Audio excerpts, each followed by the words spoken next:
welcome in. It is class day. I hope you are ready for our journey this afternoon. How are you? Come on in. Am I real? Can you see me? Hi everybody, welcome in. Happy class day. Yay! We're real, you can see me. Welcome in.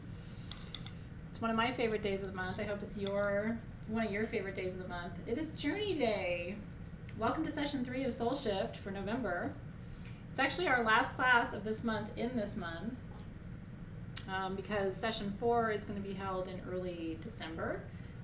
So that, I'm just making sure I have all my ducks in a row, so that you have your wand. The effect of COVID in India has been really, really tricky. So the delay in your tools is not a delay on our side. Your tools were ordered like 6 months ago. It's a delay in manufacturing and shipping from India. And as most of you probably know, the COVID virus has really hit India much harder than a lot of other countries. So, but your tools will be here soon. And so for tonight, we're going to do our journey. And then as soon as your wands are here, we're going to do our crafting. I do want to show you the wand for December. It is so beautiful. So this is the centerpiece of your December tools. Isn't that beautiful? I just got my sample here today. They air shipped it and the rest are coming. So we had these custom made. We chose the stones, we chose the design on the metal. So, and I'll be walking you through all of those stones. We're actually going to do a meditation where we go inside of each one of these stones as doorways during our last month of work together.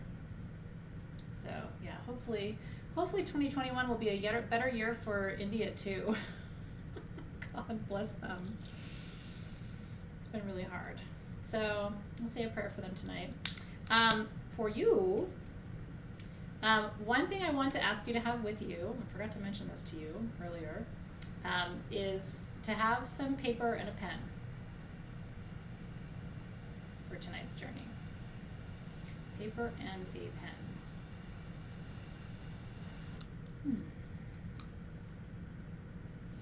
Because we're journeying with Metatron, and Metatron was the scribe of God. There's actually a really interesting connection between Metatron and Thoth. Yeah, you're okay without the tools tonight. You're going to roll with your own tools, with your own homies tonight. So you do need your Metatron embodiment, which I don't. Oof, I need it. Okay, don't go anywhere. Not that you will, but I'll be right back.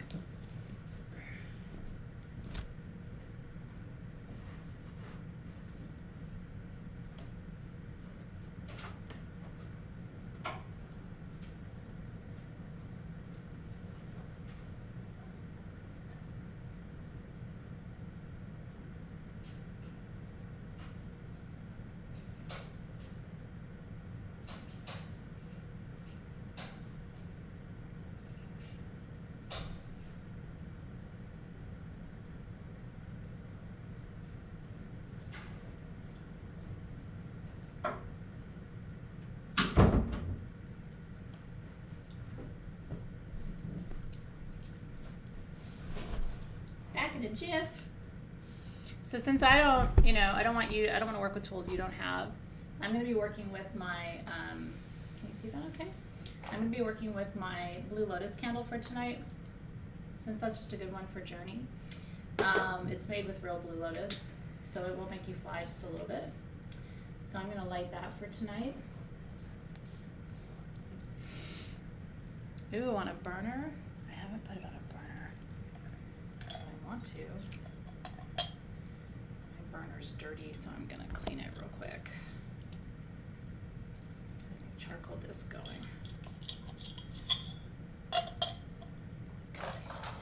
So yeah, so try that as an incense for tonight if you want. Get a charcoal disc cooking. Let me show you what that looks like. Yeah. So you're gonna burn up a charcoal disc here. Get your cooktop ready. Cosmic cooktop. We improvise. Oh, Aw, thank you, Rachel. She said Lena would like for me to say hi to you. I think she's watching through the TV. Well, hi, Lena. And I'm very happy that you're there. And thank you for saying hi.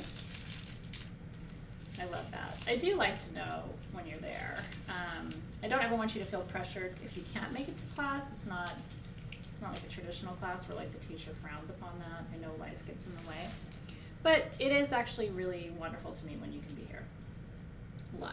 There's something really special about that. So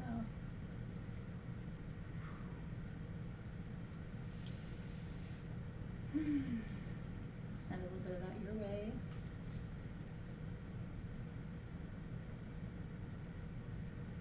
That's good stuff. Thank you for that reminder. Your oils are always a form of incense, right? Really, truly. Candace is getting her cooktop ready. Well, I'm only burning the perfume because a lot of people don't have their incense. If you have your tools, some of you do. There's a couple hundred of you who do have your tools. So you can go ahead and burn all your goodies, and then we'll burn all the goodies during our crafting session. It's yummy stuff. Okay. Well, you know what's funny? And I will say this because some of you, and Amanda says she's live for the first time in a long time. How beautiful is that? And welcome. Some of you are new, though. And so I want to say this because I think it's important to say.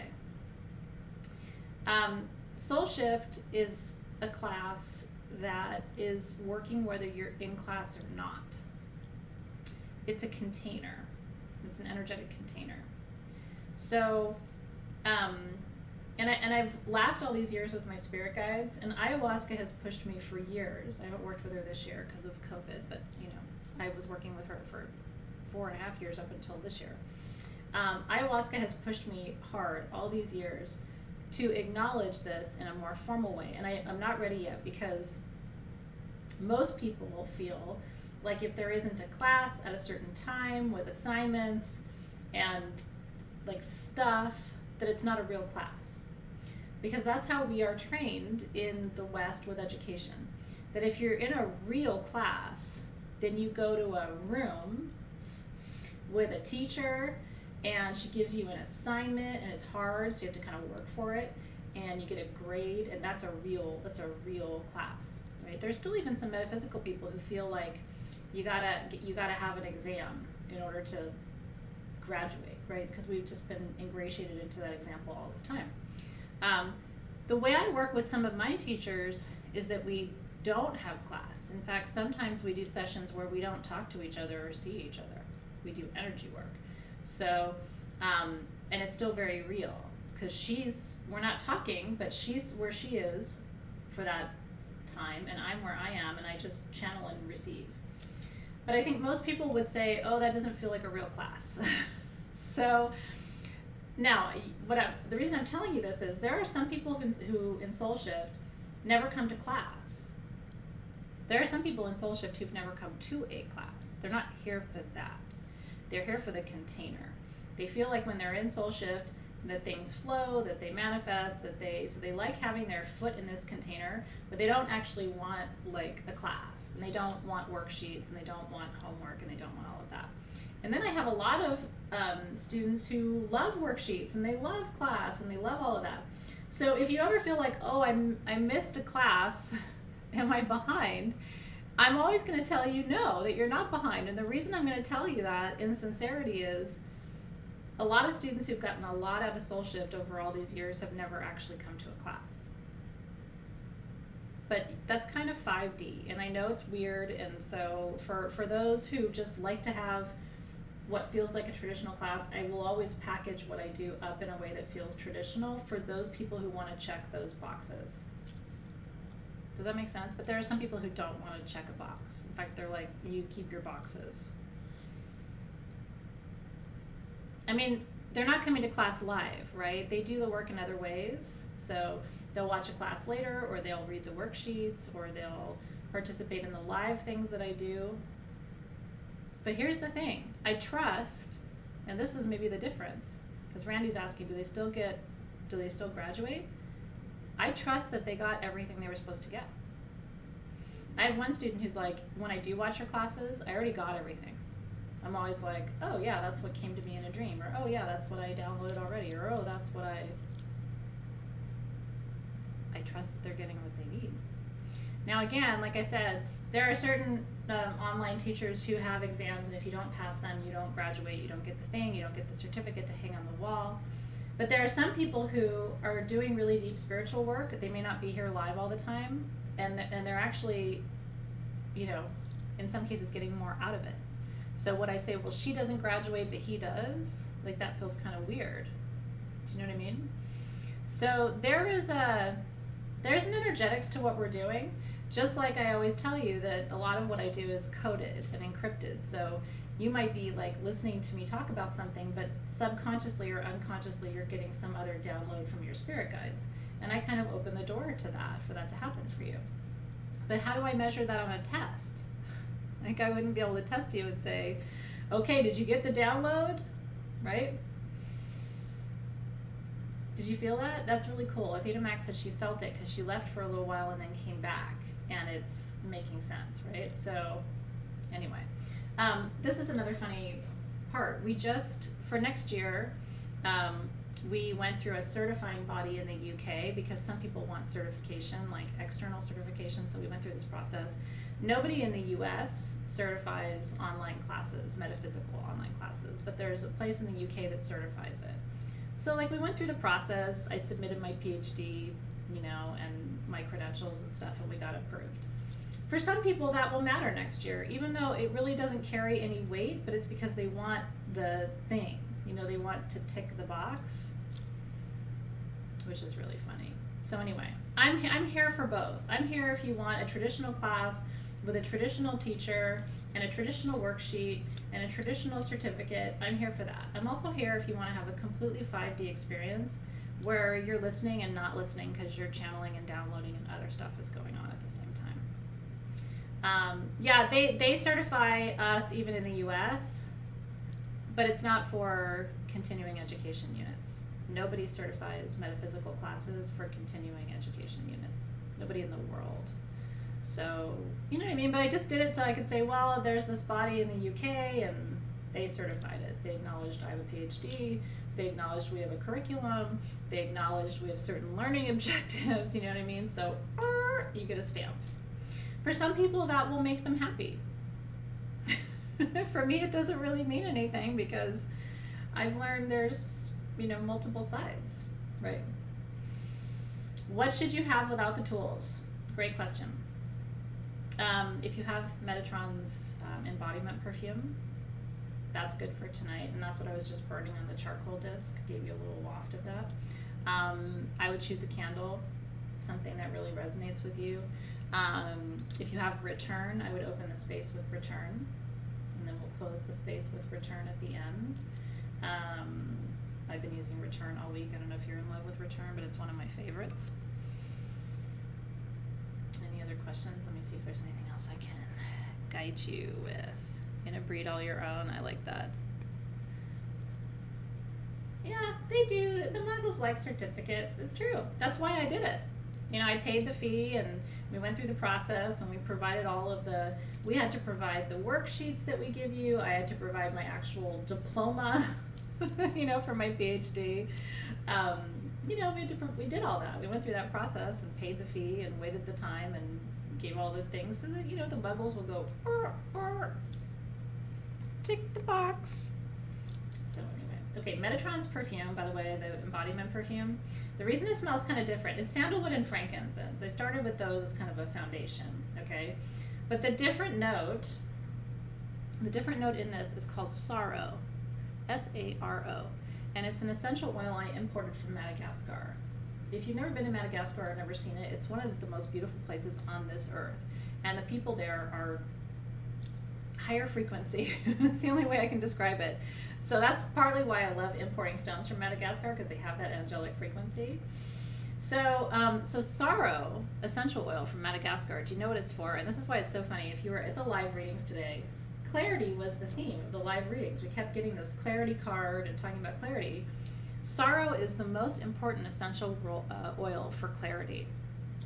And for the clair gifts, for clairaudience, clairsentience, clairalience, clairgustance, claircognizance, Voyance, all of them. So SARO is the essential oil, and that's in here. It's the second ingredient. So I did a sandalwood base. Sorrow is really the heart note. And the frankincense is kind of sharp as a top note. When you first open the bottle, yeah, you're welcome. It was fun to work with a new oil. So when you first open it, you're like, ooh, frankincense, right? And then it drops into the sorrow, and then it goes into the sandalwood. The sandalwood is your base. So enjoy. Isn't that a fun one? I thought it was really good. And that's why when the readings were all about clarity today, I'm like, I'm not surprised. I'm going to spend the first few minutes of tonight's class teaching you about Metatron, everything I know. And it may be a review for you, by the way. So welcome to session 3. It may be a review. If you're well versed in the archangels and if you're very familiar with Metatron, then tonight's going to be kind of a review for you. So I hope it's helpful for you. A little bit at your ankles too. And then your anointing. Give your little sweet feet a rub. I haven't had a pedicure in almost a year, so I was telling my friend, one of my friends was bragging that she went and had a pedicure, and I'm like, I haven't had a pedicure in like a year. Maybe next year that will happen. Yeah, you can use any oil that you want to, and then if you did get your tools and you have your cuff, put your cuff on. If you don't have your cuff, if you have anything shaped like the Merkaba or the Metatron's cube, have that instead. If you don't have anything like that, print out a Metatron's cube, because I'm going to have you put it to your third eye. That's the way this cuff is meant to be used. So I'm going to teach you tonight, and then when your cuff arrives, you can do the exercise. This is the Metatron's cube, and then these are your Angelifo symbols for the month. So what you're going to do is, when I tell you, you're going to put the Metatron's cube over your third eye. So, and you don't have to have the cuff to do that. You can put a printed image of it. I think you could probably just hold the label of your body or your bottle to your third eye. It's not the Metatron's cube, but it's Metatron. It's a pretty, traditional representation of Metatron. The cube for Crystal Masters would be perfect if you have that. Where's mine? What? Oh, here. Like it didn't get up and walk away. So if you have your 3D Metatron's cube, that would be a perfect one to work with too. If you're wearing a Merkaba, even better. Kaz is wearing one, so you're good. Yeah, this is a journey. Well, this is a journey you could redo anytime you need clarity. This journey is called the Gifts of Metatron, and I've never done it with you before. I've never done it with anybody before. I try to do a different journey, every journey that I've never done before. I don't know if you've noticed that. I really don't repeat journeys. One of the only journeys I repeat frequently, relatively speaking, is the Blue Room. But I really try to constantly come up with new journeys for you, and my spirit guides really tell me what to do, more or less. Tonight's journey was inspired by a meditation. Probably because your cuff is coming separately, Asta, so not to worry. Yeah, Merkaba or Metatron's cube tonight, please, if you can. Oh, totally. I love it. Camillea's got a clear quartz one that's fabulous. It doesn't have to be the same stone. So if you have Metatron's cube in another stone, it doesn't matter. Metatron's cube or Merkaba tonight would be really good. And again, if you don't have anything, put one of your flash tattoos on. And if you don't have the flash tattoos, then print one out from online. You just need a little picture of it, because I'm going to have you put it against your third eye to activate the geometry of it. Yeah, all of the kits are coming to you. It's just they're a little delayed, but they will all be to you by the time we have our crafting class, which is the first week of December. That's right. I'm ready for it too. I don't know if you need to send a ticket, Carolyn. I think they know if you didn't get it, but Alexis can help us with that. You're so welcome. I'm glad you're here. Hey, Lola. I'm glad you get a lot out of them, Kelly. That makes my night. Okay. So we smudged a little bit, which is good. Now I want to teach you just a little bit. Yeah, well, Sarah, if you just joined, what I was sharing for tonight, what I'm doing for a candle, because you guys don't have your tools yet, is my Blue Lotus candle. So, Sarah, if you don't have that, you can substitute any candle that you have. That's the one I decided to work with tonight, because Blue Lotus is a really good journey candle. This is my favorite journey candle that SG makes. But you can work with whatever you have. If you have your Elder Council candle, that would be a good one too.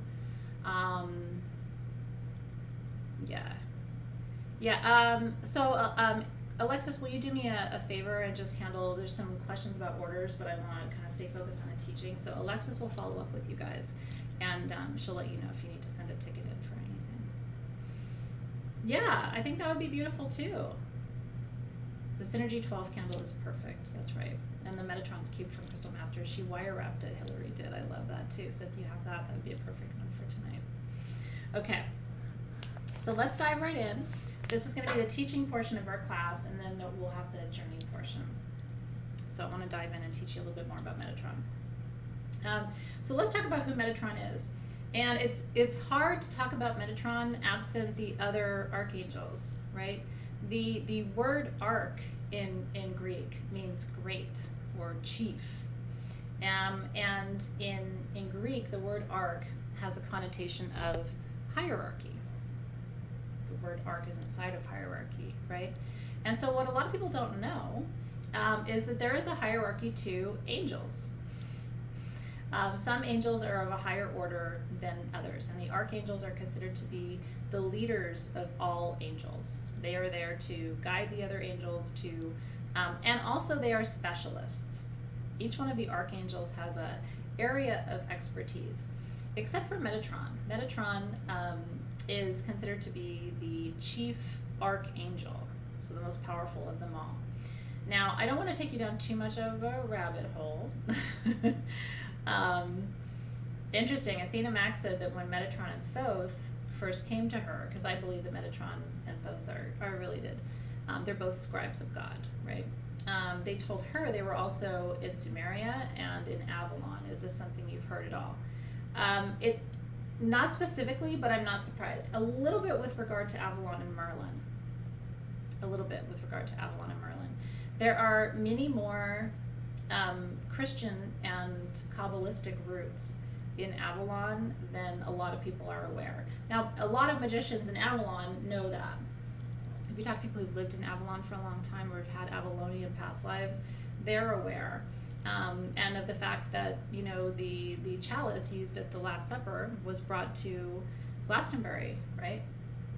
And that's ultimately where the chalice well comes from. And so there's a lot of connections. Metatron is the most powerful, that's right, Kelly, not Michael. Let me explain to you why, so I hope this is helpful. So Michael is one of the archangels. Metatron is considered to be the chief of the chiefs. The difference between Metatron and Michael, according to scholars, and you know, I leave this with you. You know that I'm a linguist, so I really do look at language as a hallmark or as a sign or a symbol of importance. All of the archangels except Metatron, their names end in L. Do you guys know what L means? This is where it gets really interesting. You guys know what L means? E-L. So, you know, Gabriel, Michael, Raphael, they all end in L. Do you guys know what L means? And so we start this puzzle of why is Metatron the only archangel whose name does not end in E-L? So E-L means God or of God. This is what's interesting, that's right. Elohim, right? So Metatron is the only archangel that doesn't have that suffix, those two letters at the end of the name.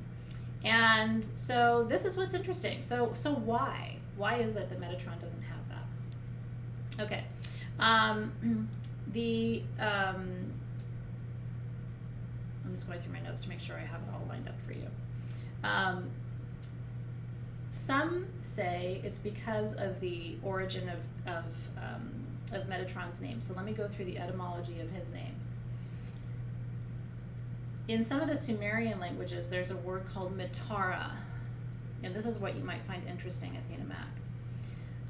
Mitara is a spirit known as the keeper of the watch.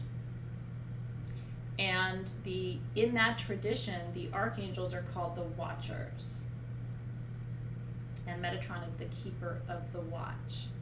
So the concept coming out of those early Sumerian and Mesopotamian traditions is that there were watchers and a keeper of the watch. So Metatron was in charge of the watchers. I think it's an interesting idea because we still think to this day of this concept of watchers, of spirits or entities or energies that are governing our universe, that are watching all of the events unfolding, and that sort of keep an eye on what's happening. Well, Sandalphon is Metatron's brother, right? So that's the other, so Sandalphon is the only other one who doesn't have the EL. So, and then there's a whole, I don't want to go too far down the rabbit holes because we'll never end on time, and I actually do have to end on time tonight because I have to pick Dave up. He's getting his car serviced. So I have to try to watch my rabbit holes tonight because we end up sort of going down all these different interesting pathways. And it's all good stuff, but I want to kind of keep us on track. So these watchers, these keepers of the watch, are not the El. They're not the Elohim. And so there's a lot of interesting conversations about whether they may not be of God. Whether these two are considered to be they're another order above, right? Now this is true. Lynette was mentioning, and I'm not there yet, but it's good. We'll go there. And Lynette's mentioning, Metatron was Enoch in the Bible, according to some people. Some people disagree with that theory. But some people believe that Metatron was once human, as Enoch in the Bible, who was a scribe, right? And so that Enoch was ultimately rewarded with this everlasting eternal life, and that Enoch was given the name Metatron when Enoch was ascended to that level of archangel. Yeah. So, and I struggle a little bit with the idea that Enoch is Metatron. I'm kind of in the camp that isn't so sure about that. But sometimes I struggle with the Bible. You know what I mean? I find that the Bible tries to sometimes wrap a bow around things or make, like, sort of clean things up or tie things up a little bit, and it's a little more complex than sometimes what's represented. Yeah, so, but Enoch is a beautiful spirit in the Bible, and I love the idea that Enoch became Metatron. So there is a whole theory about that. Here are the other theories, and I think any one of these kind of holds water. Okay? Metara, keeper of the watch, which we know comes from the earlier civilizations. In Greek, Metathronos, right? One who serves the throne. So Metatron is one who serves the throne, from thronos, right? In Latin, Metator is a leader. So there's that. So do you see how all the different languages, that's why I wanted to go through all of the etymologies with you. So we have Greek, meta, thronos, Latin, metator, and then a metator also in ancient Rome was the leader of the army. So there's this idea of, you know, kind of that warrior energy that we often ascribe to Michael, because each one of the archangels has a task, right? Michael is the warrior, Gabriel is the messenger, the communicator, right? And so Metatron is the leader.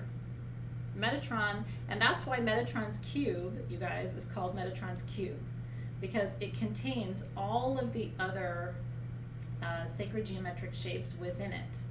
So it contains all of the archangels and all of their sigils and symbols inside of it. So Metatron is sort of the house of the others. That's right, Metatron is the keeper of the Akash.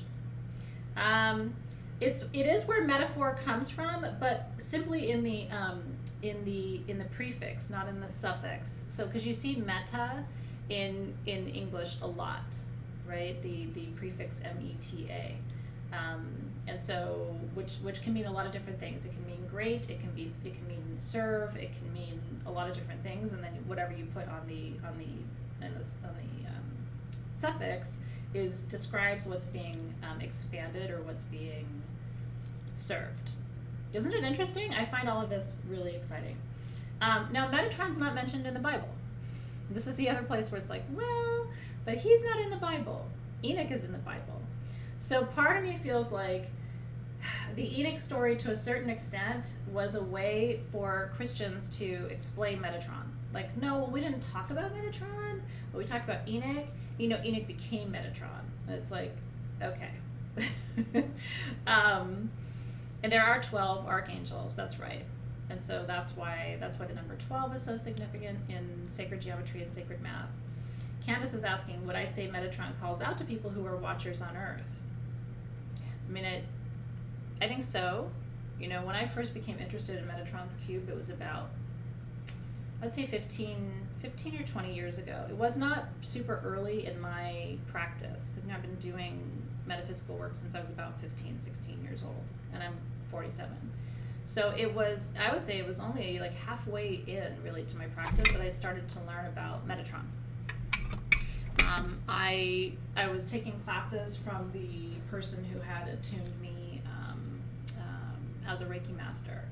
And I found it fascinating, but at first I felt kind of a disconnect from it because I hadn't really integrated all the wisdom of the sacred geometry and everything else. But once you start to put it all together, you can see the interconnectedness of it all, of the geometry with the energy, right? He is in the Talmud, yes, in the Book of Enoch, and he's also in the Kabbalah. So he is mentioned in more of the Gnostic texts and Jewish mysticism, but he's not present in the Christian tradition or in the Christian texts. That's right. So it's interesting. Yeah, and some people come into their relationship with Metatron at real moments of transformation, when they really need to move the big energy, or when they're finally at almost like a graduation or a culmination point where all the different parts of their practice and what they've been learning and what they've been studying come together. So I've noticed that too. There's sort of a pattern of people coming into contact at just the right time. Let's see. I'm just seeing if there's any other questions that you guys have. Okay, good. So I'm glad this is lining up for you. Did we go through everything else? I think so. Okay. The two main nicknames you'll hear from Metatron are the Prince of Presence and then Scribe of God. And it was interesting because when I was meditating for today, I usually do it the day before, this was yesterday, thinking about today's ceremony and what I wanted to do for today's ritual. I was thinking about those two faces of Metatron. One is being the Prince of Presence, right? And what they mean by that is the highest vibrational form in the universe. So the ultimate form of presence, spiritual presence. And then I was thinking about Scribe of God. What does it mean to be the Scribe of God?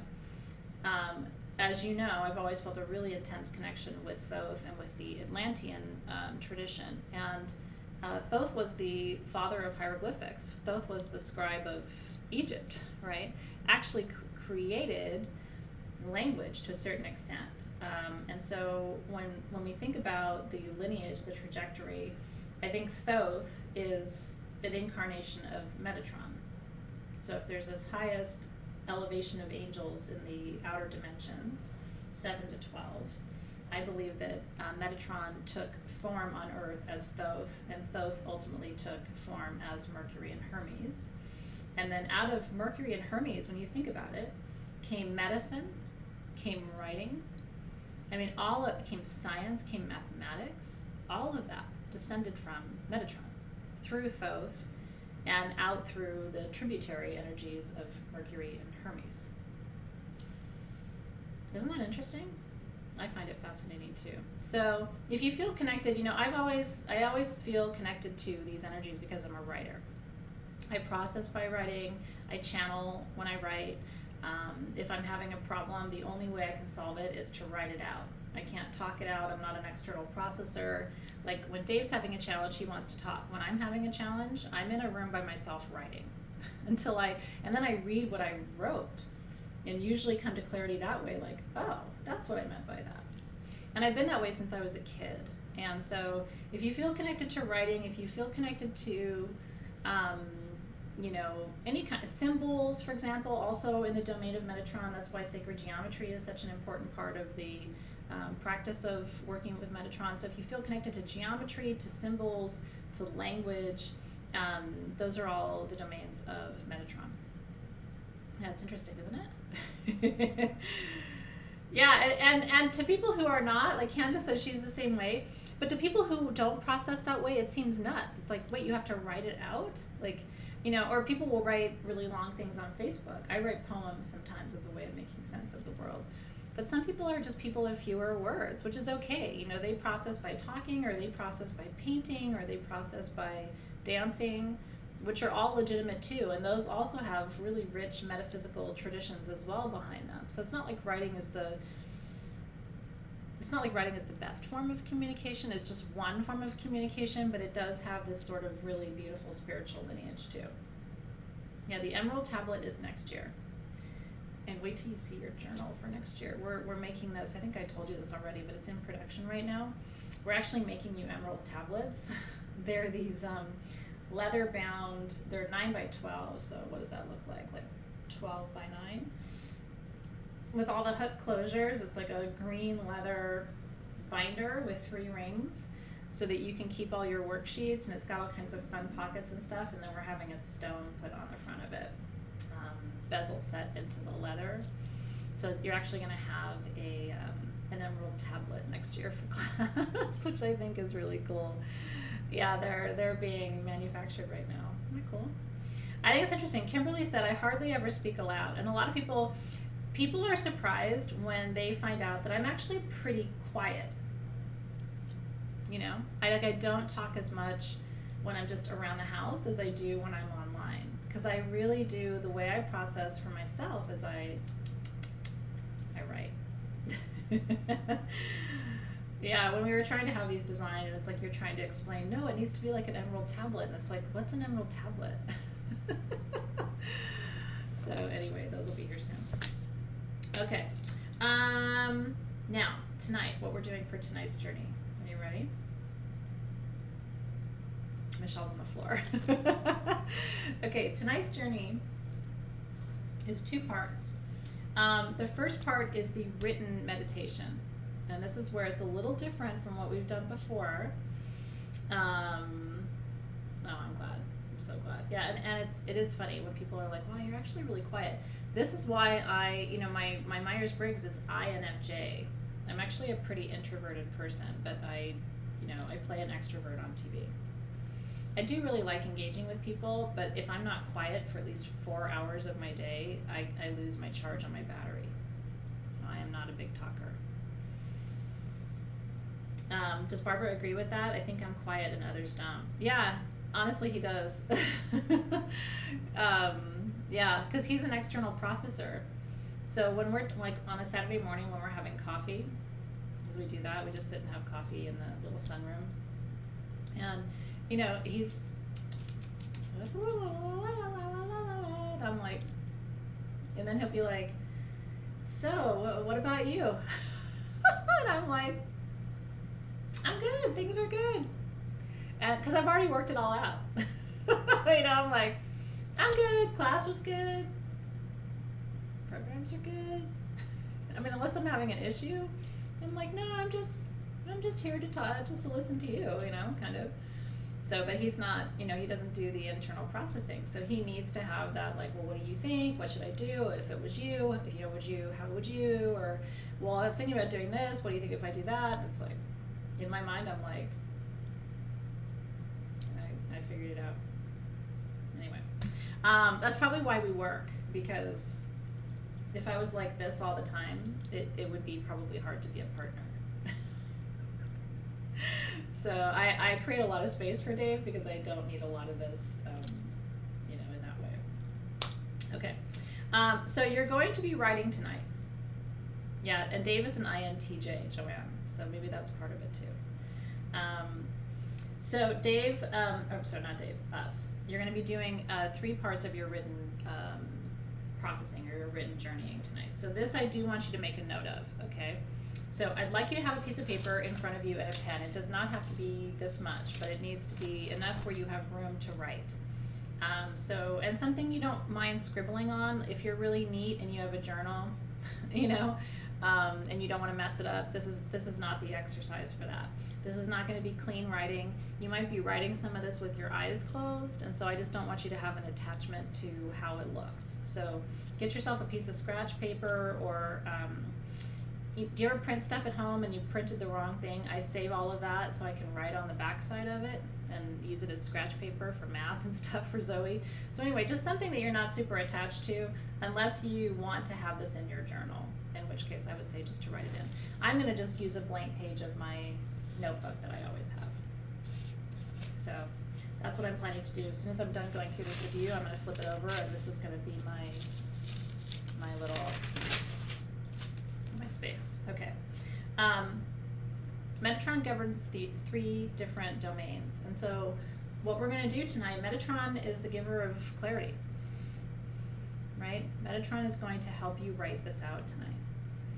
So I want you to, and you can use your computer, you sure can. Metatron would be typing today. I mean, Metatron wouldn't be sitting there with a pen in 2020, you know what I mean? Metatron would be sitting there with a computer or an iPad doing the thing. So if you are more comfortable with a computer or an iPad, that's totally fine. Candace was saying your phone has notes, you know what I mean? So if you're just on your iPhone, you can use your notepad. So yeah, whatever works well for you. But that is the focus for tonight. So there's going to be 3 places where Metatron is going to bring clarity to you in writing. I do want you to close your eyes for just a minute, and I want you to come into some clarity before our session on clarity about an area of your life where you really need guidance of this order. Okay? This is big tonight. We are working with the highest angelic frequency to try and get clarity in our life during a year of a global pandemic, you know, a United States very much on the brink of some kind of craziness in our financial systems, right?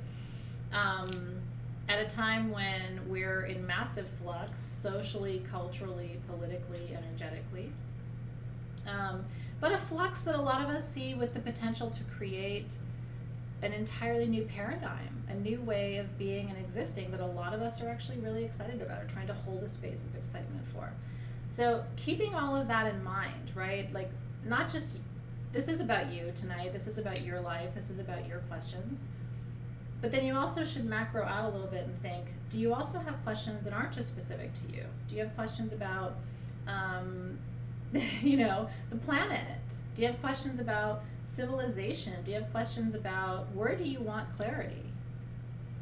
And so I'm going to do 3 levels of questions tonight. I'm going to do personal, kind of micro questions, 1 or 2. I'm going to do collective questions that I have about me and you know what I mean, like our collective humanity. And then I've got a couple of questions on the macro level around, you know, what does all of this mean for our civilization, for our galaxy, for our universe? You know, where are we right now, here, right now, in the much bigger context? And Metatron is an energy that can respond to that. You know, is powerful enough to have some wisdom to share on those fronts. So take a moment. I'm going to take a moment too. I didn't want to do this before because, you know, when I'm journeying with you, I kind of like to have the actual experience that you're having. So I don't go do like a bunch of preparation before and then, you know, show up to the event to prepare our ceremony, but I like to do it in real time with you. So I want you to formulate, let's do three big questions, 3 macro questions that you have. And again, if you want to divide it into personal, collective, and universal, like I'm doing it, or it can just all be personal to you, right? Desiree said, I just tried 4 pens, all said no. Time for pen number 5 for you. So take just a minute and jot that down, and I'm just going to do keywords instead of like writing out specific questions, just keywords about what my questions are about.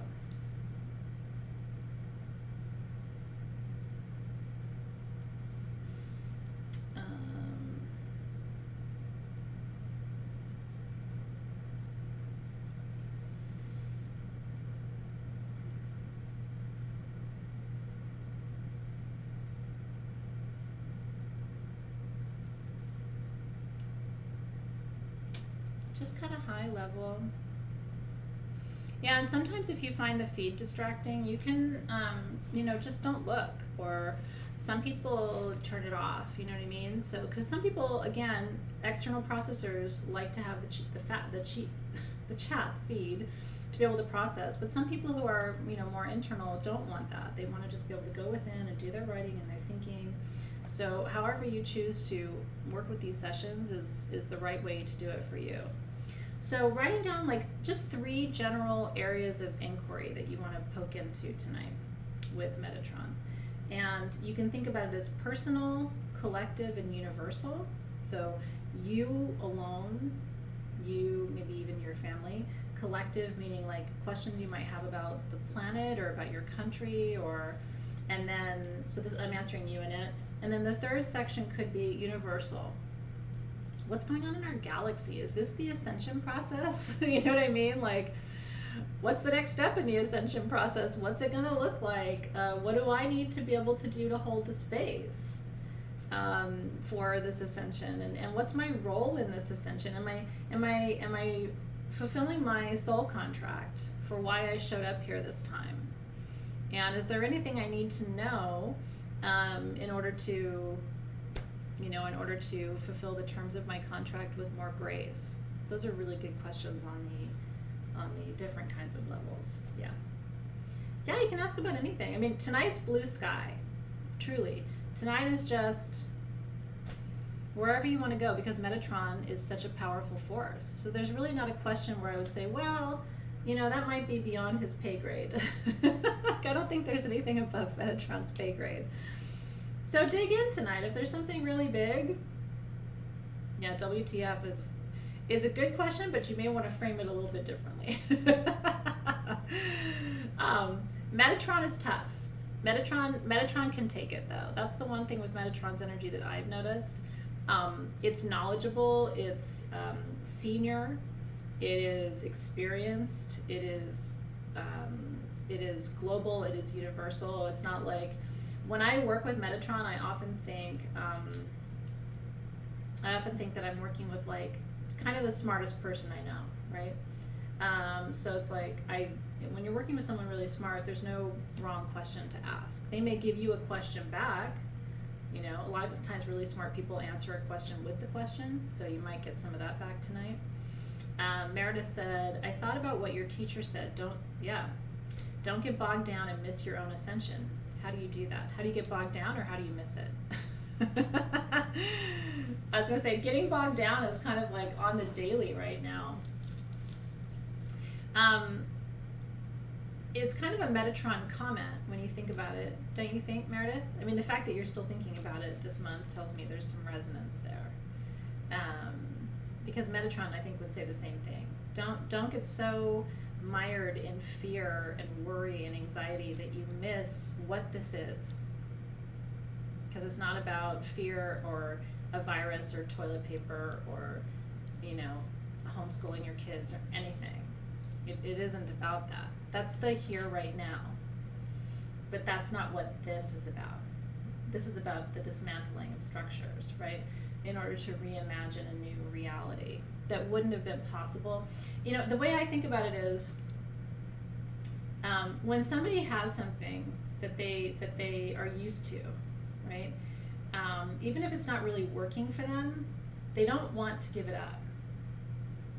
And if you try to take it away, they're going to hold on to it really tight. Like, no, but that's my thing. It's like, but you don't even like that thing. It's like, I know, but it's my thing, so you can't have it, right? And it's like, no, but you don't like it. It isn't even good. And you're like, I know, it sucks, but you can't have it. I think about that with our systems of education, which are horrible, right? Like, it does not work for anyone. As a teacher, I can tell you. But we hold on to it like, no, but it's great. No child left behind. It's like, no, but it doesn't work, right? And it's like, no, but you can't have it. So I think part of what's happening right now, and I think Metatron would say this, is we have to reevaluate things that weren't working. And sometimes it takes a lot of shifting in order to get people to do that willingly, right? And like that Lola said, broken comfort. I loved having my kids go to school. Was it the system that they were in, was it the best for them? It absolutely was not. It was just more convenient for me. So I could look and say, well, it's hard to have my kids home all the time. Okay, but I also see what a gift it is. I get more time with them. They're learning how to learn in a different way. In some ways, it's better for them. There's no bullying. So I'm just giving you an example of like, it sucks and it's also great at the same time. And so can we see that it sucks and it's also great at the same time? Energy with Metatron. Does that make sense? Because I don't know about you, but this has happened in my life a lot. I mean, I think about when I was younger, right, and relationships. But I really want him. And the universe is like, he sucks. And I'm like, but I want him, you know, in my 20s or whatever, right? Or teens. No. And the universe is like, no, we are taking him away. He sucks. Goodbye, right? And I'm like, right? That's how the universe is. So this isn't the first time that in our human lives, we've had something taken away because it isn't working, right? But still, but I want him, right? That kind of thing. So it might actually be really helpful tonight if you're struggling with life-changing or, realities shifting, timelines collapsing, right? It might be helpful for you to think about where you're struggling with things changing in your life and ask for clarity around how to navigate that with some grace, right? I see you, Julie, and a lot of us have been in that situation, and so I appreciate you sharing it because it's just a lot of us can see ourselves in your example too, you know? Yeah. So what is hard for you right now that you feel like you're losing or giving up, or where are you struggling, and how can tonight help you with some clarity about why you have to experience this, why your soul agreed to this contract? And yours could be really different from mine. Andrea's like, shut up, I'm still like that. Hi, Dr. Chris, we're glad you're here. Yeah, no, I hear you. Donna says, my grandchild needs to go to a classroom. There's no one available to homeschool or virtual school. Parents are working full time. I mean, I completely hear you. So, but what may come out of the experience though would be a different system, probably still in person, right? But maybe a little more aware of the needs of individual learners that wouldn't have happened without this experience, right? So the universal question is beyond humans on this planet. So if you have questions about the cosmos, planetary evolution, ascension, where we're all headed through this process, tonight's a great night to ask some of those questions. Yeah, and if that idea that you can't do something and it's kind of really getting into your groundwater, right, really frustrating you, that is some juicy territory to explore.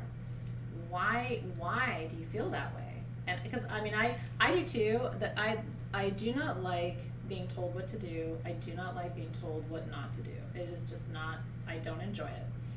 And you can say, well, you're a Leo with a Sag moon. I don't like it. I get frustrated. I get mad.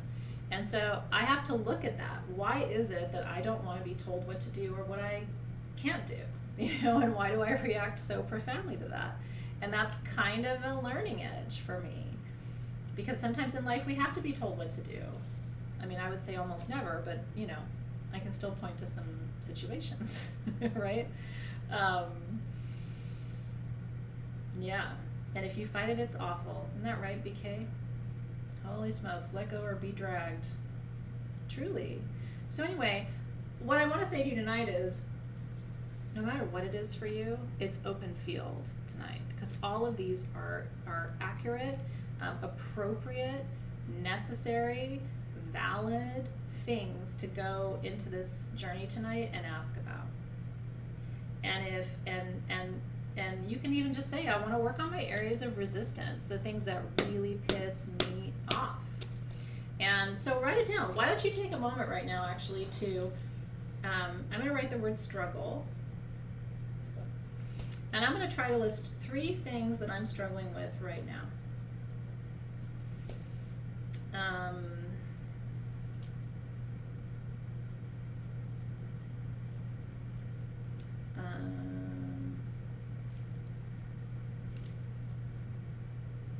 I'm struggling a little bit with time, right? Because I was already working full time before March, and now I'm, really to some extent, having to do a lot of teaching and monitoring of my kids and care for them.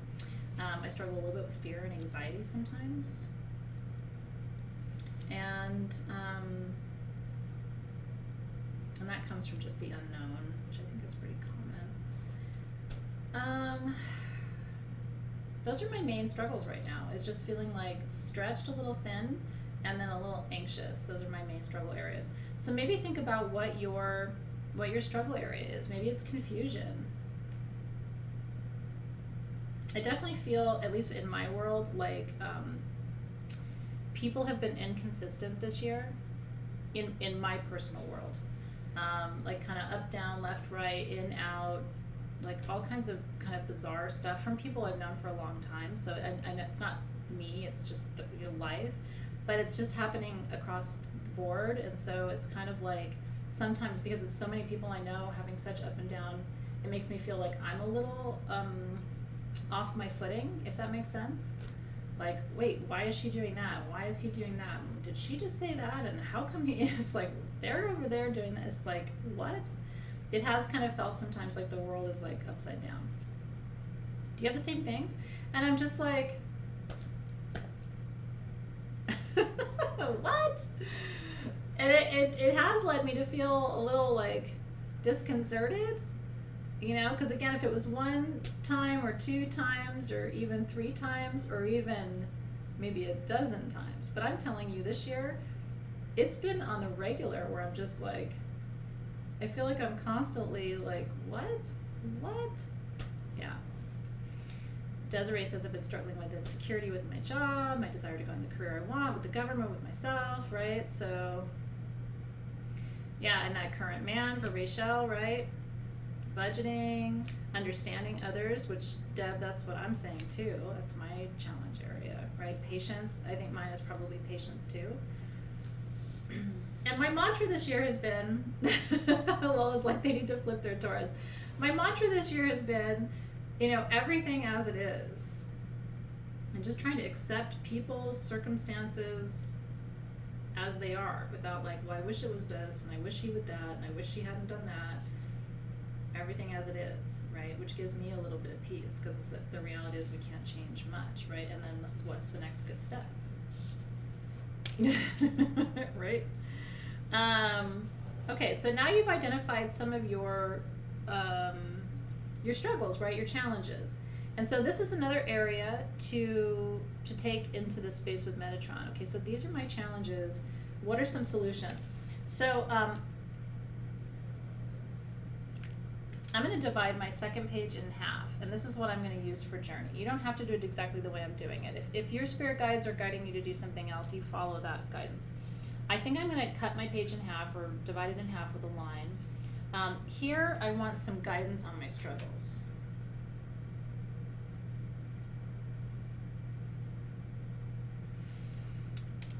And here, I want some answers to my questions.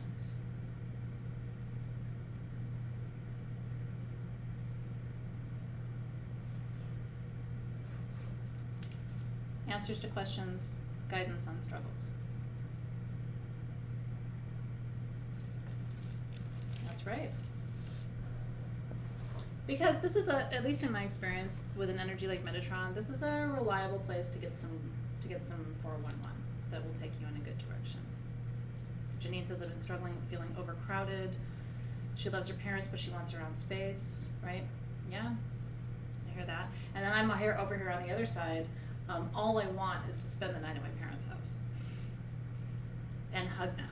I haven't hugged them since my daughter's birthday on March 15th was the last time I hugged my parents. So, you know what I mean? Like, a lot of us are in similar and yet, ironically, almost the opposite situations, but feeling the same emotion.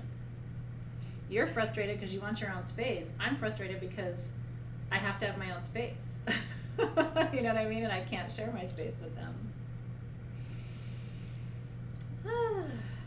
That's okay. Yeah, I know the feed gets funky sometimes, so I see you. Okay. Do you have any other questions before we dive in? Yeah. But both of those are valid, right? I mean, needing your own space is huge. Wishing you didn't have so much space is huge too. People right now who are navigating this process completely alone. Do you know anybody who's doing it completely alone? Because I do. I know some of you are doing it alone. And it's been hard as fuck for you to do that. It has been lonely. And during an already lonely time. You know? So it's all these different sides of the same coin. Woo! Well, and Janine, I needed your energy shift too, honestly. I'm really glad you said it, because I look and I'm like, you know, it just reminds me that, like, I'm just one side of a coin. There's always the other side of the coin. And do you know what that does, at least for me, Janine? It instantly releases the pressure. It's like, as soon as I realize that what I'm experiencing is actually what someone else wishes they could experience, and someone else has experienced what I wish I could, it's almost like we can energetically just trade spots for a second. You know what I mean? I can step in your shoes for a second and kind of fill my cup, and maybe you can step into my shoes for a second and fill your cup, and just energetically we can lean on each other a little bit. And so when you're really struggling and you're like, I just want my space, drop into my energy field, you know what I mean?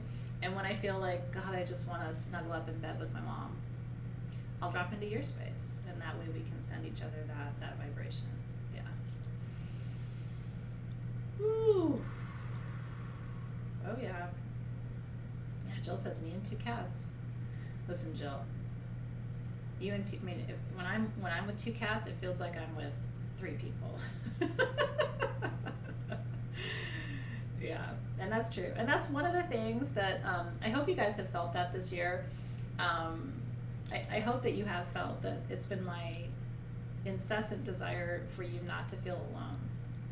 You know, Alexis and I have, for our part, really, both energetically and in our actions, have wanted you to feel like there's arms around you, because we really do care. And we've always cared, but I think our squeeze has gotten even a little bit tighter this year, because we're just so aware that everybody's experiencing this in their own way. You know, everybody is experiencing this in their own way. Yeah.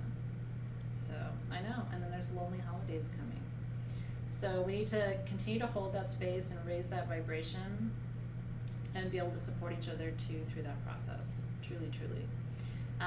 You know, and I've even thought too, like, I want to go live for just a little bit on Thanksgiving Day in our Facebook group, and I probably will do the same thing for just a little while on Christmas, you know, on our Facebook page in our group, just a soul shift, not publicly, just to say hi, you know what I mean, and let you see my house all a mess, and you know, the kids in their, you know, dirty pajamas, and you know, and us eating dinner or whatever. Like, I don't know, I just thought about I normally don't do that, but this year is different, and you know, we really do think of you as part of our family, so we love you a lot.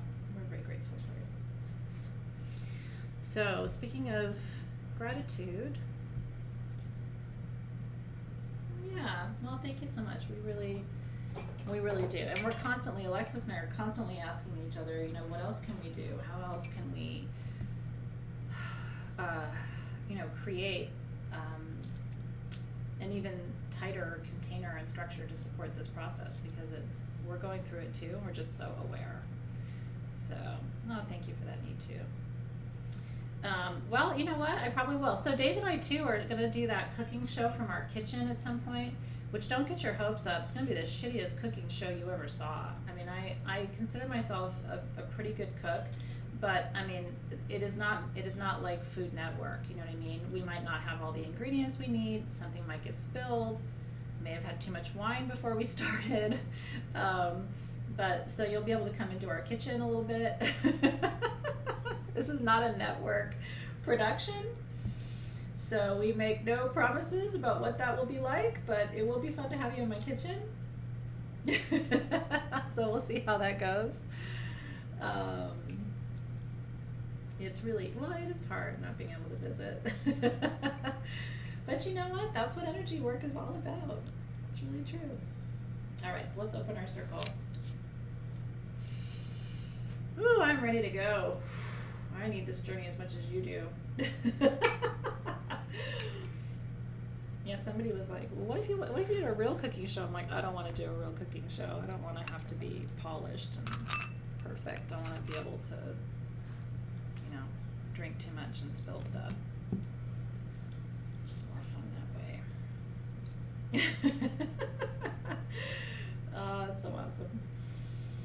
Okay, so let's roll our shoulders back, start to drop into the space. So the first part, like I said, is going to be a written part. So I do want you to have your pen. And then the second part is going to be the download. So that's what Metatron does. Metatron answers questions, right? Keeper of the Akash, so has access to all energy, all wisdom, past, present, future. So that's his domain. So that's why it's good to ask questions, kind of like Elder Council in that way. But then the other part of this is activating the Metatron's cube.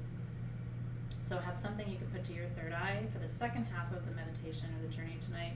And that part is just you and Metatron, just whatever visuals, symbols, smells, tastes, words, ideas come through. That's a great space of inspiration, and you can ask to direct those downloads. So Metatron, I want to download more for, I want to download more inspiration for my writing, or Metatron, I want to download more guidance about how to find peace, or Metatron, I want to feel more passion for my partner, or whatever it is. You can sort of direct the download a little bit. That's a great idea, Rana. I'll have to think about that. Although my cooking show is going to be with a lot of butter, so I don't know that it's going to really be like a good, healthy cooking show.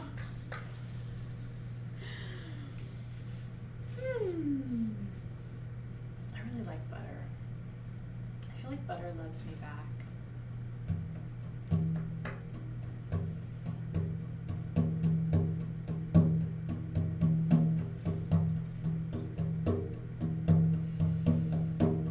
Haven't done this in a while.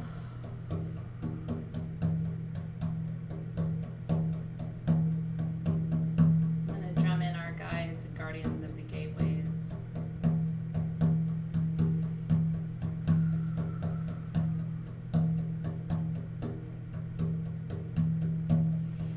And so to the guides and the guardians of the East, we welcome you in tonight.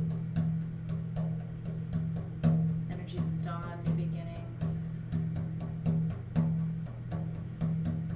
Tonight we come to you to help us open this circle, search of wisdom, clarity, some good downloads.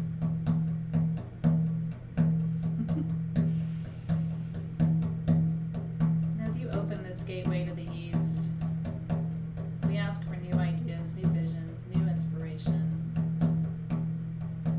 new possibilities. We welcome in the guides and the guardians of the East with gratitude. And to the guides and the guardians of the South,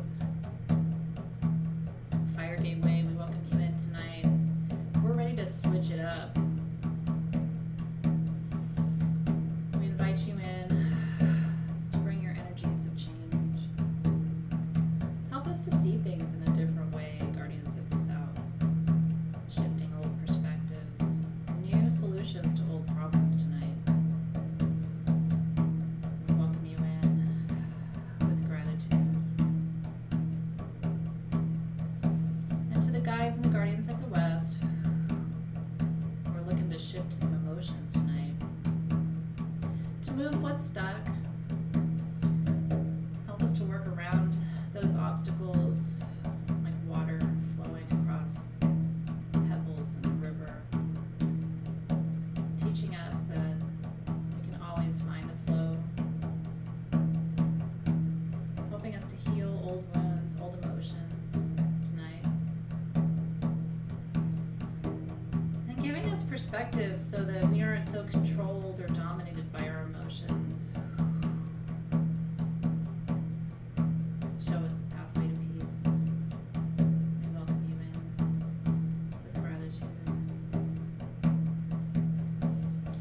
guides and the guardians of the north, pillars of patience, pillars of presence. For grounding, for stability, we welcome you tonight into our ceremony space.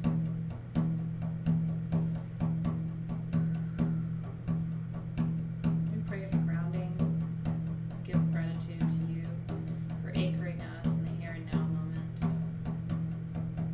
guiding our steps, keeping us safe. We welcome you in with gratitude.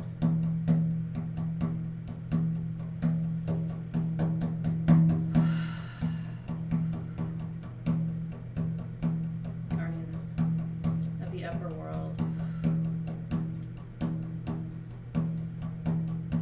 seventh dimension and above, help us tonight to open the angelic gateways, inviting in the angels and archangels, the seraphim, all higher orders of angels and beings in the outer dimensions, keepers of the Akash, keepers of the watch. Welcome you into the ceremony space. Metatron, invite your essence, your spirit, your energy stream to be present with us, source of wisdom and clarity. We give thanks, we welcome you all with gratitude. And guardians of the middle world, the here now, this dimension, this time space continuum, to my brothers, my sisters, and our full community, to all who are here, circle in this ceremony live, and all who will watch later.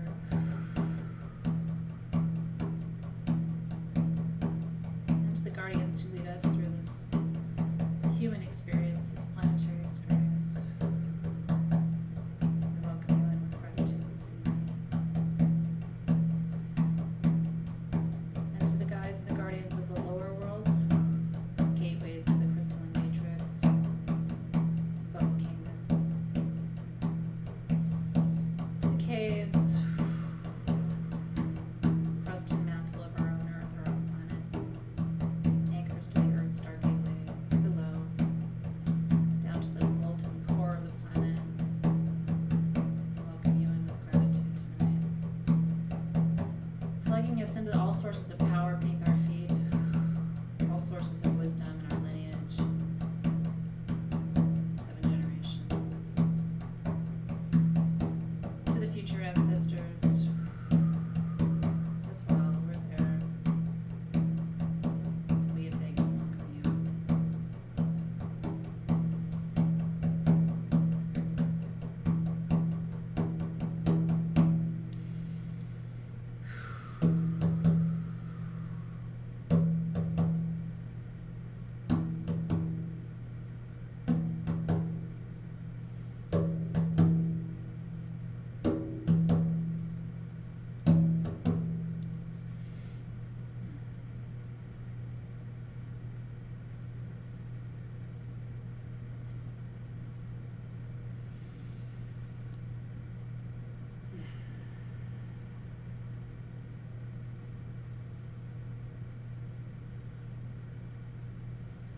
Sometimes I miss drumming them in. I don't do it very often, so thank you for that. Now I want you to take one more glance at what you wrote. If you want to. If you don't want to open your eyes, if you just want to cruise into the journey, I'm totally down with that too. But you may want to take just one more glance at what you wrote, just so that you can then stay in the journey space without going, what did I ask again? And again, this is just helping you circle in on or drill down into the areas of most pressing inquiry. This drum is a different drum maker, and the sound is very continuous. So what you heard is water. Do you hear how there's almost 2 drum beats for every one? There's a tone going on in the background. It's the drum.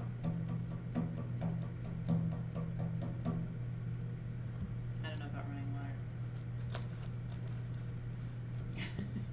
That I can't explain. Okay. So now we're gonna dive right in. And the only thing I want you to keep in mind is where you are going to write about your answers to questions and where you're going to write about your guidance on your struggles if you're separating those. If you just want to have one continuous sheet, it'll be a little bit easier, you know what I mean? So if you don't want to differentiate it. But later you may want to categorize your answers or what's coming through in the journey into those sections, yeah? Yeah, it's a reverb, that's right. I'm glad you can hear it too. Okay.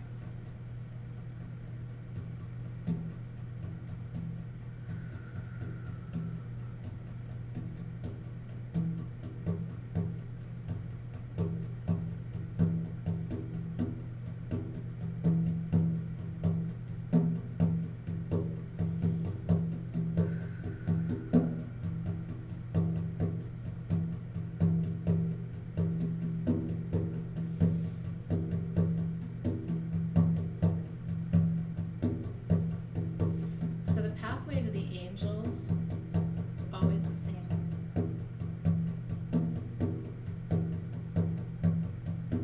It's 12 inches above your head, it's your soul star.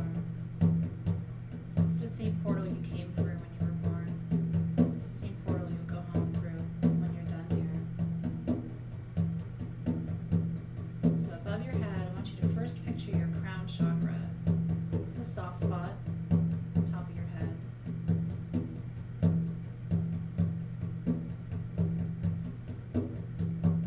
You can touch it if you want, or just bring your awareness to it.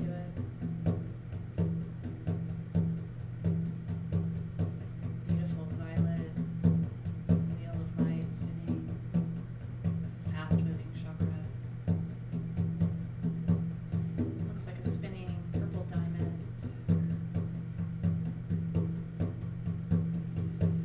Just bring your awareness there.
connect to spheres before they become 13.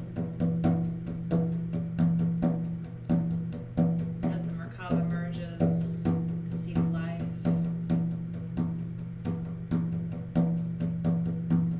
To become the Metatron's cube. Begin to feel how this energy field is expanding. How you're becoming connected now to all forms of creation. All frequencies of this dimension. Nothing is outside your access point. It's time outside of time, space outside of space. Nothing below you, nothing above you, nothing around you. And yet you're held.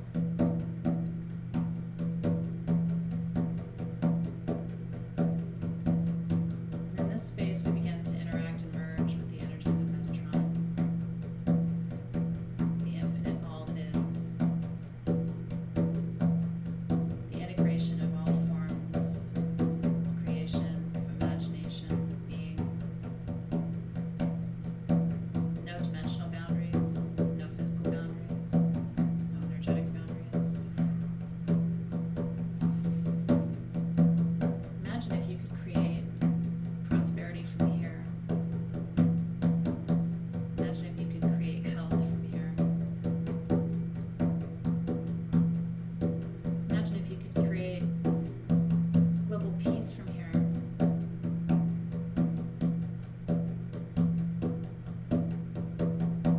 Imagine. It's hard to even find fear here. It's hard to find anxiety here.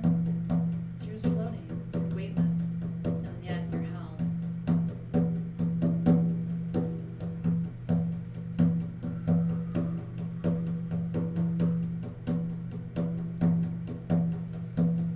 So Metatron, as we experience this suspended connection with you,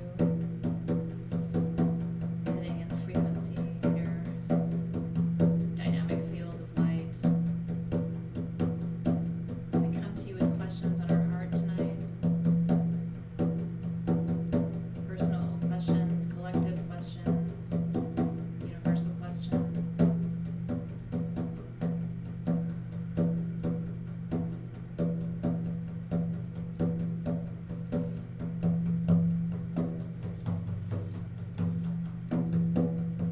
So I want you to take this time now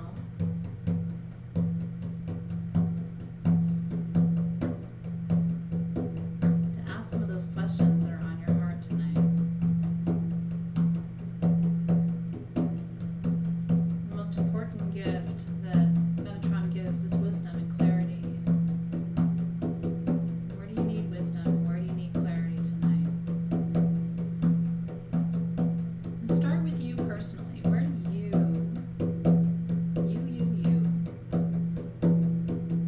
your human self, where does that clarity need to come in?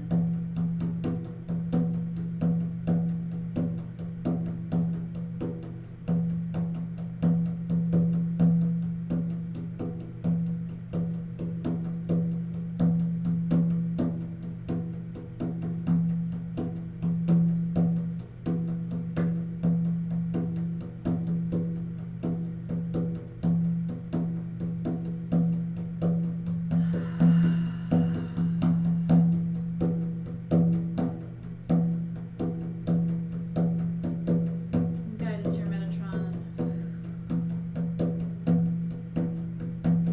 Show us the Alpha and the Omega, the beginning and the end. To our question. Maybe help us to understand why we have the question. This is part of our contract. As keeper of the Akash.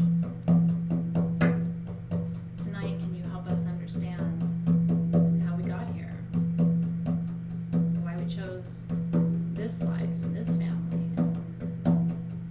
these gifts, these experiences, these challenges, these timelines.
your soul knows, your soul came in through that pathway and it will leave through that pathway.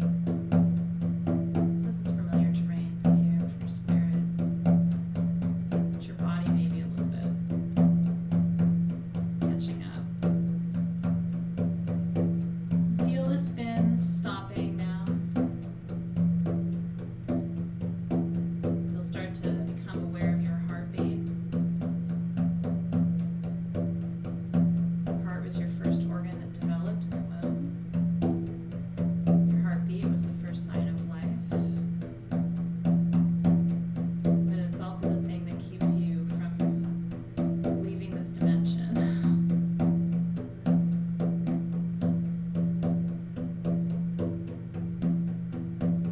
Yeah, but it binds you to the human, for better or worse, man.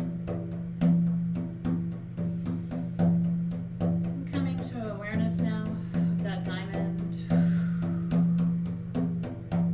that light pink mauve point at the top of the diamond, soul star. As we come closer to your physical body now, hovering 12 inches above,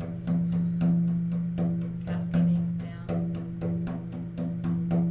through that soul star portal, re-entry, down into magenta, now into violet light, brings you to the crown chakra.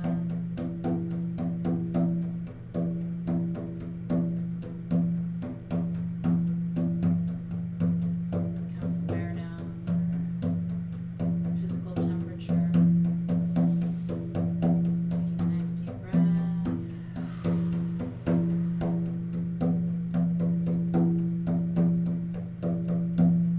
Turning your head from side to side, wiggling fingers and toes.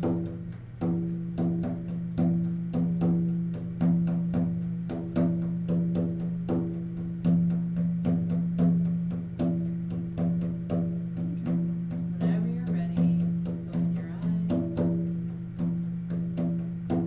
Coming back fully into that body, into the room. Noticing the floor beneath you, the ceiling above you.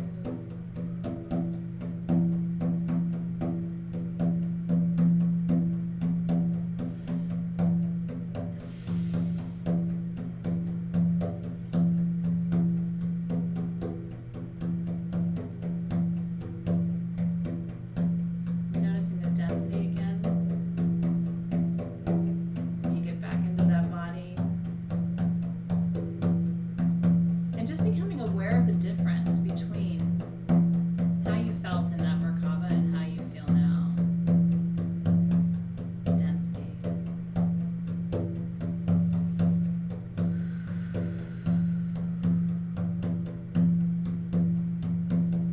Thank you, Metatron, for being such a good guide and steward of that space, those dimensions, holding that energy for us.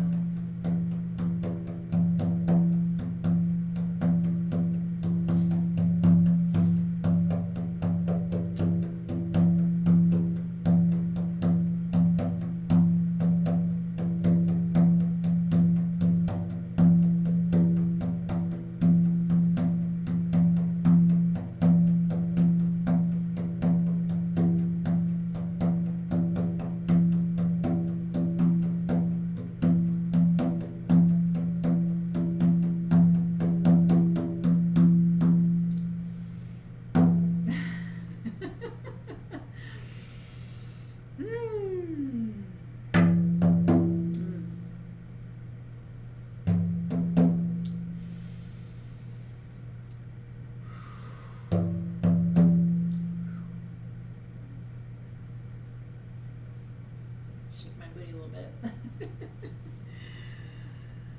Ooh.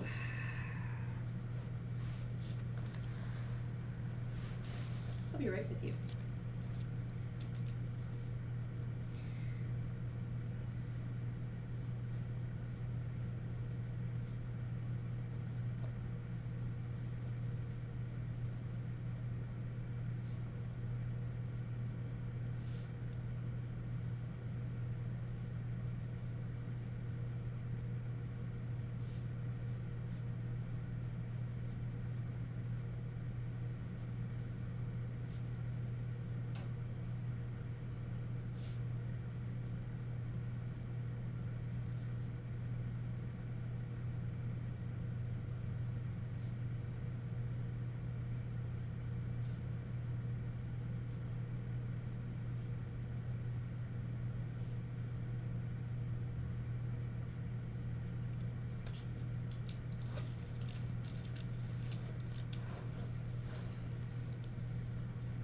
I love that. I love that Jenny Holloway said that Metatron gave her the word metamorphosis. Is that like the most perfect word for Metatron to give you right now, right? Wow. Woo. I want to go back through your comments. I know. Could you tell I didn't want to stop drumming? I wanted to stay there. Isn't that interesting? Casey said I was worried I wouldn't get anything, and I filled a whole page. Hey, Karen. Look at that. Yeah, Desiree sketched. Could you feel the spinning? I love it. Rena got a nap. Well, but you know, when you're napping, there's a lot more going on there, right? A nap is not really a nap. Yeah, Karen says, I felt the word rebirth for the earth. Yep. When they knock you out, when you go to sleep, it's because they're doing deeper work with you. That's harder when you're participating. So they go, good night, you know, good night, Kelly.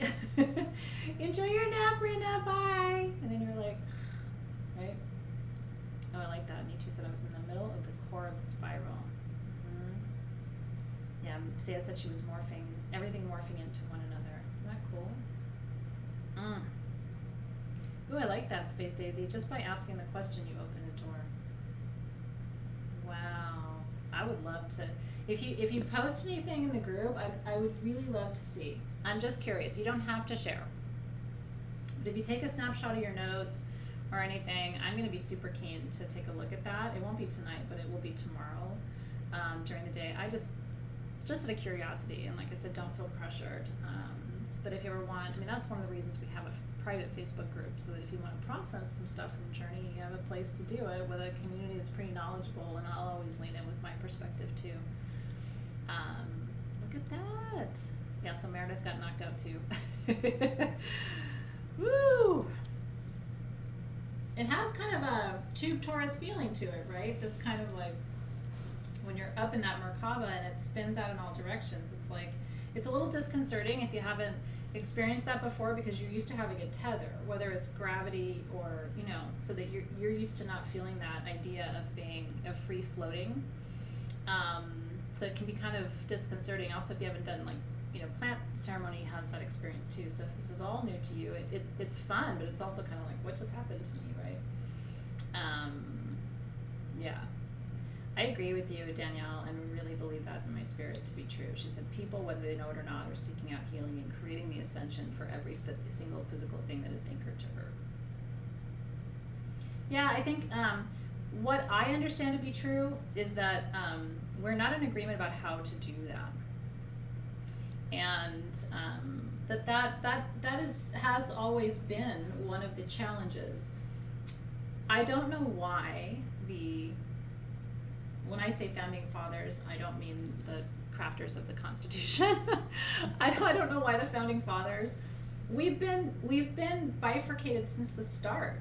There was ancient Lemuria and ancient Atlantis, and they were at odds, right? I mean, we've always been factioned, and you know, I think it's part of our human experiment. But now it's becoming more important, right? That because it's coming down to fundamentally how do we think an ascension should unfold. But what I saw was humanity going like the double helix of DNA. So we've been in this like the outer part of it where we've been really separated and disparate, but we're moving back toward this. This is what I saw for 2021. Was this like reuniting? But what creates that unification, I don't know. And remember, it can be very challenging circumstances that create unification. It's not always like, you know, Rainbow Bright and, you know, My Little Ponies that create unification. So,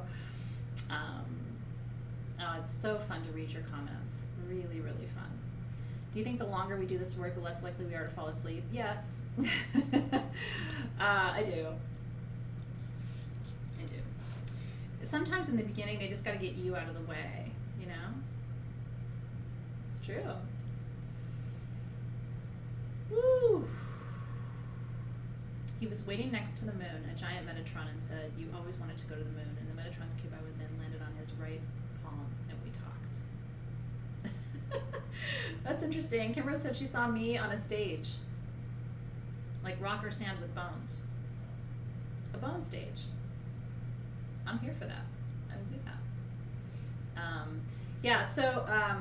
Daniel was talking about how hard it is to come back into the density.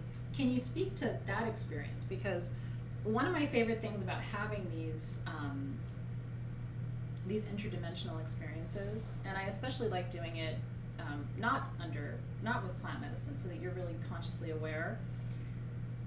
That is usually one of the first times people say, "Wow, I really felt that." Because people hear interdimensional, multidimensional all the time. They don't really understand what that means. Interdimensional means loss of density. And it's a really cool experience to be able to actually feel your body become less dense, which is what's required for you to ascend. You can't be this dense and get up there. So and spinning is how spirit does it. I've told you that story many times with my aunt right after she died, and my mom saw her soul leave the body and she was spinning in the Merkaba of light. And how the doctor said that's what everyone says death looks like. He has had many families describe it. So it's always this spin, because the spinning spins off the heaviness, right? So all of a sudden, and what's really cool about that experience too, for a lot of people that propels them into weight loss, because for a lot of people they haven't had the experience of not being in the density of their body before, and all of a sudden they're like, well, this is what being, almost like effervescent, this is what being light feels like. And then what they do is they set the intention for their physical form to come into alignment with that frequency, which causes a natural shedding of weight. I know it sounds crazy as the day is long, but density and weight are usually energetic.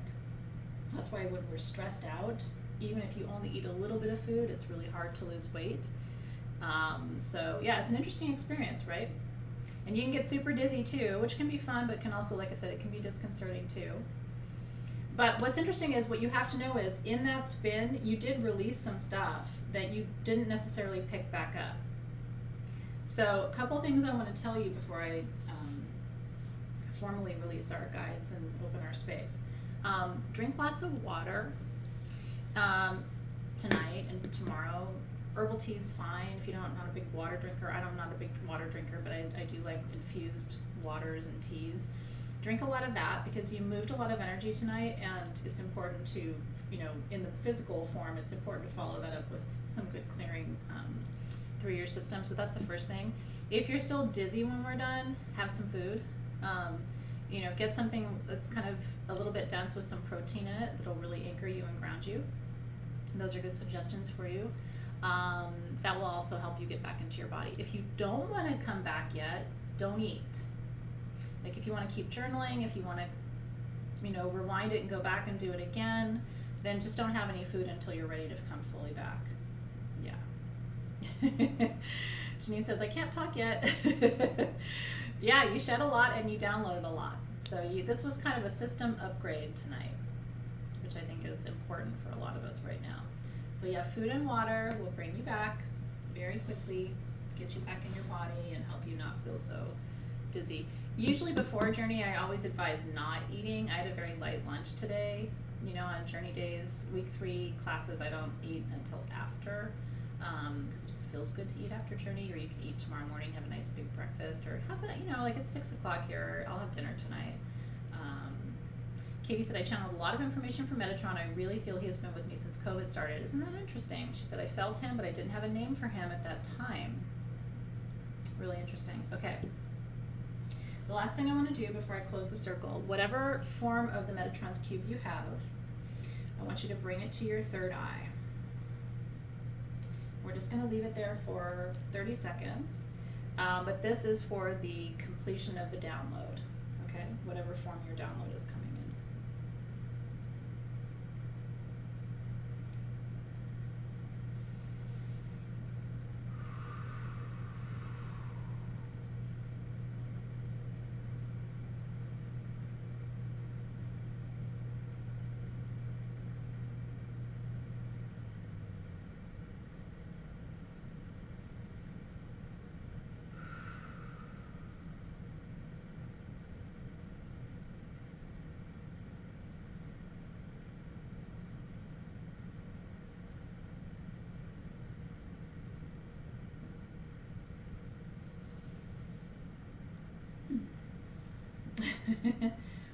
Woo.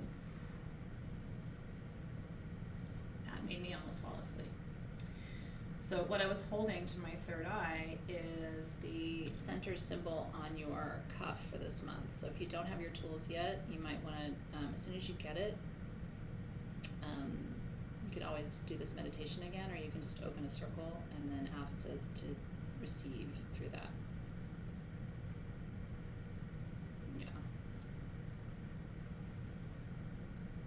That's what we just did. So we just activated the symbol and completed the download process.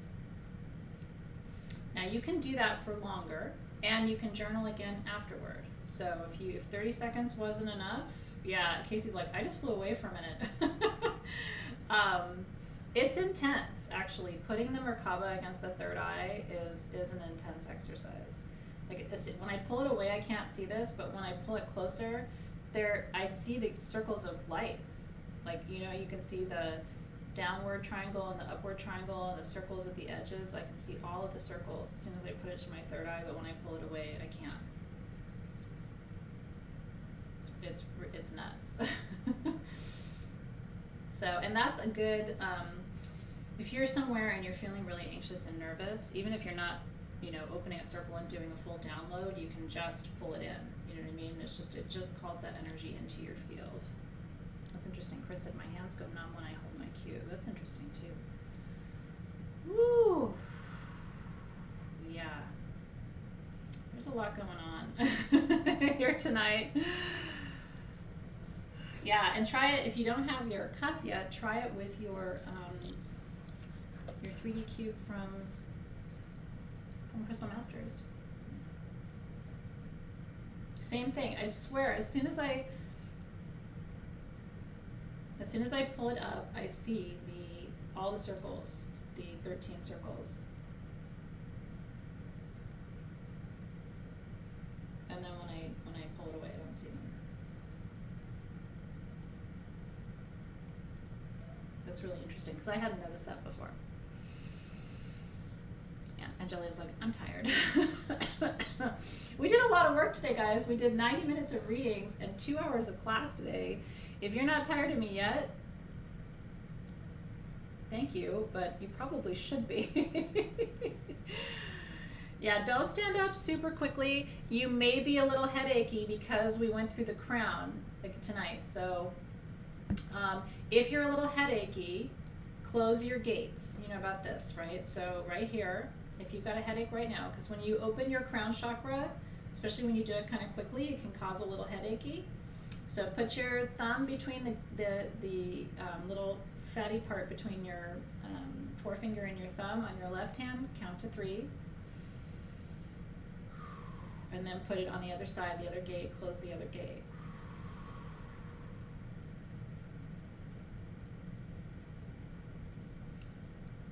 And that should help ease some of the tension. What that's doing is it's activating your vagus nerve, which will also help to release some of the pressure that may have built from doing that. So, thanks you guys. I don't get tired of you either. I could keep going. If Dave didn't have to pick up his car, you know. I do try to end mostly on time though, because poor Alexis, she works long days. Whew. So let's release our guides and our guardians and Metatron with so much gratitude. Is it better? Yeah, just keep opening the gates. It'll activate the vagus nerve and it'll release some of the tension. It's pretty effective.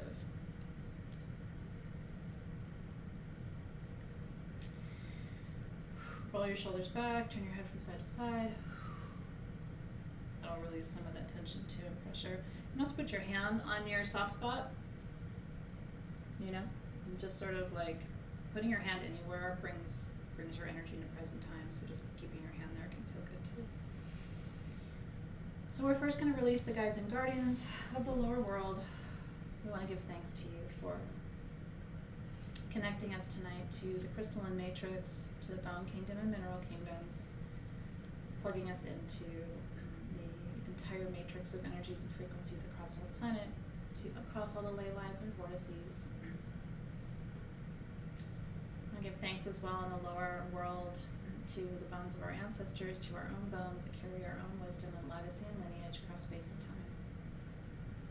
We thank you and release you with gratitude. And to the guides and the guardians of the middle world, to our community, to all who exist in this time and space continuum and dimension. We give thanks for your presence, your wisdom, your community, your love. We send you in return all of that love. We release the guides and the guardians of this realm with gratitude. And to the guides and the guardians of the extensive upper world that includes all of the highest frequencies, dimensions, angelic gateways, the Akashic Library, extending out across all galaxies within this multiverse that we visited tonight and got to have an experience of in real time. Giving thanks to Metatron and all of the archangels. We release you from this space with gratitude. To the guides and the guardians of the north, thank you for anchoring the space for us, helping us to be here now and enjoy this experience. Thank you for the gift of presence and mindfulness and protection. We release you with gratitude.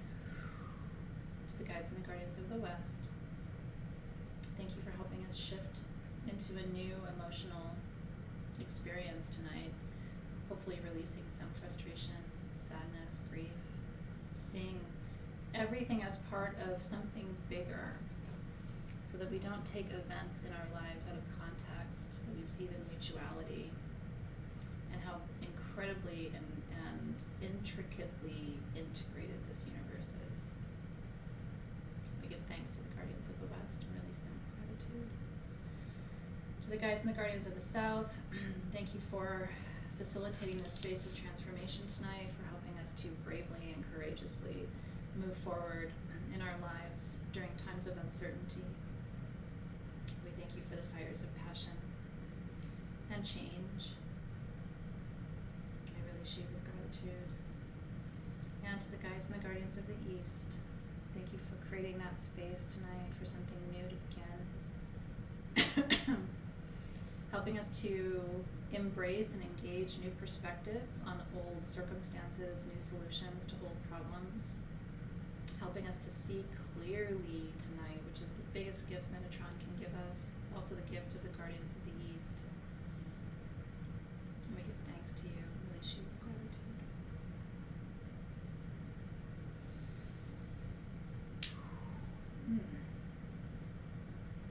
That was good.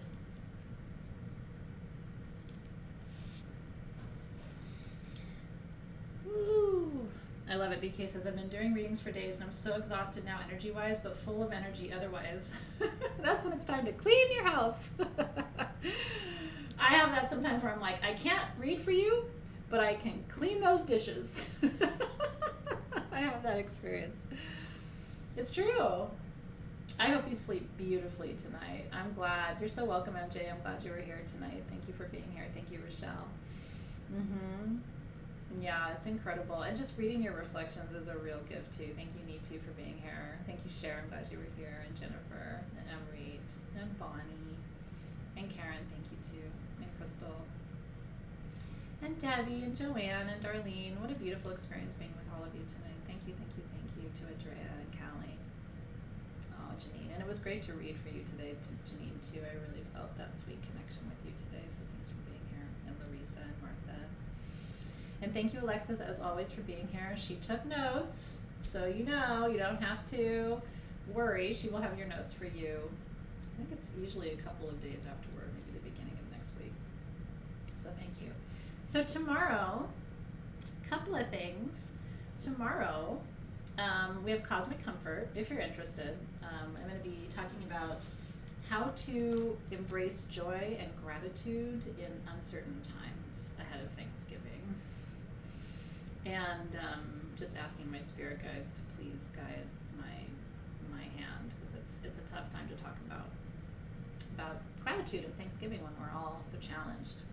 But we need to. It's important energy. And then we have live readings tomorrow in Crystal Masters, so get excited for that too. And I will look forward to seeing you then. have a great rest of your night. I love it. And if you're going to do this again, I recommend it. And when you get your tools, for sure, I would have one more go at this meditation. I really would. But yeah, I love you guys. Very grateful for you. I'll see you soon. Have a great night.